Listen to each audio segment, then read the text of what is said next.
अस्सलाम वालेकुम। आज हम बीट्स लाए थे तो आज बीट्स का मीठा बनाएंगे। पहले भी एक बार ये बनाए थे, इसकी वीडियो भी बना के डाल दिए थे और फिर से बनाएंगे हम। ये तो खाने में तो बहुत अच्छा, जिसको क्या खून की कमी है वो लोग तो खाना बहुत ज़रूरी रहता है और बहुत अच्छा भी बनता है। ये देखिए हमने सब बीट्स का छिलका निकाल लिए और धो के और एक कद्दूकस करेंगे। ये बारीक वाला आता है नहीं तो उससे करेंगे। तो ये कढ़ाई रखेंगे, कढ़ाई में 1 चम्मच घी डालेंगे और एक कद्दूकस करके रख दिए ना तो ये डाल देंगे इसमें और अच्छे से पकाएंगे इसका पानी सूख जाने तक।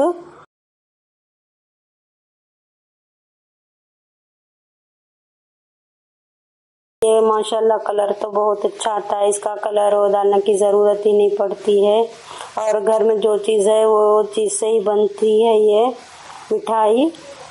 देखिए पानी सूख गया था और हम ये 1 कटोरी चीनी डाल दी है इसमें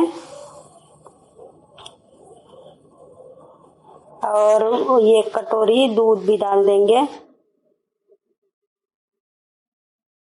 और अच्छे से पकाएंगे। देखिए माशाल्लाह बहुत अच्छा बन गया और ऊपर से भी 1 चम्मच घी डाल देंगे और बहुत टेस्टी लगता है, बहुत मज़ेदार लगता है ये। आप जहाँ से भी देख रहे हैं लाइक करना, शेयर करना, सब्सक्राइब करना। देखिए माशाल्लाह बहुत अच्छा बन गया है। कैसी लगी मेरी ये रेसिपी? अल्लाह हाफिज़।